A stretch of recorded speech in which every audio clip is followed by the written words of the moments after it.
Oke, selamat pagi netizen. Ya, kembali lagi bersama kita tajako.com. Ya, pagi hari ini kembali lagi bersama saya Agustianto dan partner saya Yudi Priyo.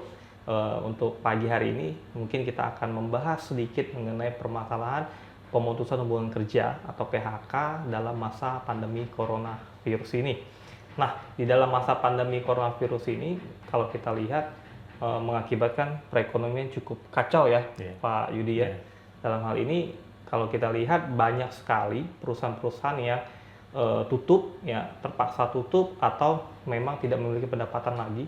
Tidak hanya di Indonesia sebenarnya, kalau kita lihat di negara-negara lainnya, di negara maju sekalipun, coronavirus ini sangat berpengaruh sangat besar sekali terhadap perekonomiannya. Contohnya kalau kita lihat Singapura hampir 50% ya perekonomiannya jatuh ya, dan kemudian di negara Malaysia sendiri PHK itu terjadi besar-besaran. Nah, khususnya di Indonesia kalau kita lihat dari data per Mei ya, 2020 telah terjadi sekitar hampir 370.000 PHK dari data Kementerian Tenaga Kerja. Sedangkan hampir 1.300.000-an pekerja itu dirumahkan dikarenakan memang dari pengusaha atau dari tempatnya bekerja tidak memiliki lagi pendapatan atau kegiatan usaha untuk membiayai para pekerja ini untuk terus bekerja atau produktivitasnya di dalam pekerjaan mereka masing-masing. Nah, kalau dalam hal ini untuk mengenai PHK ini sendiri ya, kalau kita lihat datanya cukup besar untuk di Indonesia ini sendiri. Nah, kalau menurut Pak Yudi bagaimana, Pak? Ya, pasti semua terdampak ya, karena ini sifatnya internasional yang seperti aku sebutkan tadi. Ya, contoh sekarang Singapura update terakhir ini kan sudah masuk masa resesi. Ya. Ini sudah masa-masa susah gitu. Dan cukup tidak bagus untuk Indonesia juga karena PMA di Indonesia itu khususnya di Batam ya, di tempat kita sekarang tinggal, itu sebagian itu miliknya Singapura. Ya. Nah, kalau memang begitu berarti kan ada imbas baik itu dari sisi Indonesianya maupun Singapura. Nah, ternyata juga imbas itu tidak hanya kepada bisnis saja, secara nanti ke depannya juga akan berimbas kepada PHK. Kan Gus menyebut ada beberapa angka gitu ya. Nah, PHK ini sudah muncul beberapa peristiwa lah di Indonesia. Nah, awalnya dirumahkan, tapi karena ini tetap berlanjut nih pandeminya, nggak tahu sampai kapan gitu. Akhirnya harus mau nggak mau pengusaha harus melakukan PHK. Nah, cuman pertanyaannya nih Gus, kalau pengusaha harus melakukan PHK, apa yang mesti dilakukan ini?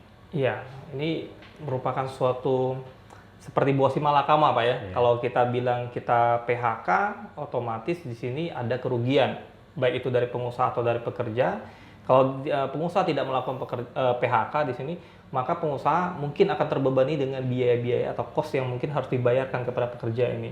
Mungkin dalam hal ini bisa kita tanyakan juga mungkin ke beberapa konsultan, mungkin dari rekanan kita ya, untuk mendapatkan bagaimana sih pendapat mereka tentang PHK ini sendiri sebenarnya. Khususnya PHK di masa pandemi lah ya. Ya, mungkin ya PHK kita mungkin bisa melihat lah bagaimana PHK pada waktu normal dan masa PHK selama pandemi corona ini, apakah ada perbedaan sih? Nah, kalau dulu kan ibaratnya sebelum masa pandemi corona, PHK juga tetap ada, tetapi angkanya kecil.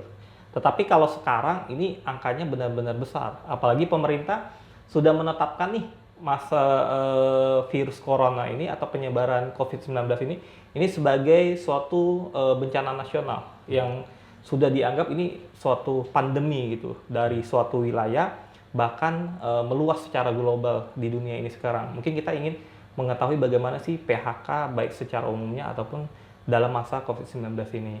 Oke, kita langsung aja tanyakan. Oke, ya mungkin kita bisa langsung. Nah, mungkin kalau kita lihat PHK secara umumnya dengan PHK dalam masa pandemi virus Corona 19 ini, apakah ada perbedaan nggak sih sebenarnya? Apakah sama aja nih PHK-nya? Tetapi kan kalau kita lihat ini ada yang namanya masa pandemi yang ditetapkan oleh pemerintah. Apakah ada perbedaan yang membuat PHK secara umumnya dengan PHK yang terjadi di masa pandemi coronavirus 19 ini bisa terjadi perubahan atau tidak? Atau ada perbedaan atau tidak? Halo, Saya Sri Hendaryanto, saya advokat, kurator di kantor hukum Hendaryanto & Associate. Pada kesempatan ini mau mencoba memberikan sedikit penjelasan terkait PHK dalam masa pandemi. PHK, apa itu PHK? PHK adalah pemutusan hubungan kerja. Artinya berakhirnya hubungan kerja antara pekerja dengan pengusaha, sehingga berakhirnya hak masing-masing dari pekerja ataupun dari pengusaha. Lah, berkaitan dengan pandemi COVID-19, yaitu kita harus melihat mengenai Kepres 12 tahun 2020 yang menyatakan bahwasanya COVID-19 adalah bencana nasional, sehingga efek kepada sosial atau masyarakatnya berarti adanya himbauan bekerja di rumah, isolasi mandiri, adanya PSBB, sehingga akan mempengaruhi roda perekonomian. Nah, roda perekonomian terpengaruh, maka akan berpengaruh pada hubungan kerja antara pekerja dengan pengusaha. Pertanyaannya begini, apakah boleh pengusaha melakukan PHK dalam masa pandemi? Boleh, undang-undang membolehkan. Di dalam pasal 164 Undang-Undang Ketenagakerjaan yang intinya mengatakan bahwasanya pengusaha atau perusahaan boleh melakukan pemutusan hubungan kerja terhadap pekerjanya dengan alasan adanya force majeure. Tetapi di dalam undang-undang itu sendiri, baik di dalam undang-undangnya maupun penjelasannya, itu tidak ada kriteria atau tidak ada penjelasan force majeure itu seperti apa saja yang termasuk force majeure. Apakah pandemi termasuk force majeure? Tidak dijelaskan. Namun ada putusan Mahkamah Agung tahun 2011 yang menyatakan bahwasanya pandemi termasuk force majeure. Pada saat itu belum adanya COVID, tapi termasuk sudah pandemi secara umum termasuk force majeure. Terus apabila ada sengketa PHK di dalam masa pandemi ini, bagaimana cara penyelesaiannya? Tetap sama, sesuai dengan Undang-Undang Naker, penyelesaiannya yaitu melalui bipartit, tripartit, yang melibatkan Disnaker, dan kemudian kalau di dalam Disnaker tidak terdapat penyelesaian, ya ke pengadilan. Nah, kalau ternyata kalau kita lihat ini kan PHK ada yang udah terjadi, ada yang masih menunggu waktu terjadi. Nah, bagaimana sih solusinya sebenarnya bagi pengusaha ya, dan kemudian bagi pekerja dalam menghadapi suatu ancaman PHK ini selama masa pandemi virus Corona 19 ini? Ya, antara perusahaan dengan pekerja harus ada komitmen yang baik. Misalkan karena ini kan musibah, pandemi ini tidak dikehendaki semua orang, maka misalkan disepakati dalam upah itu dipotong, atau tunjangan tetap dipotong, tunjangan tidak tetap tidak diberikan, misalkan demi kelangsungan roda produksi. Seperti yang dilakukan oleh Matahari Department Store, itu mengapa dia tidak melakukan PHK seperti yang dilakukan Ramayana, yang dilakukan PHK besar-besaran. Itu karena Matahari menjalankan komitmen kepada karyawannya, dan karyawannya menyetujui, yaitu pemotongan upah pokok 50%, dan kemudian sebagian karyawan dipekerjakan di rumah.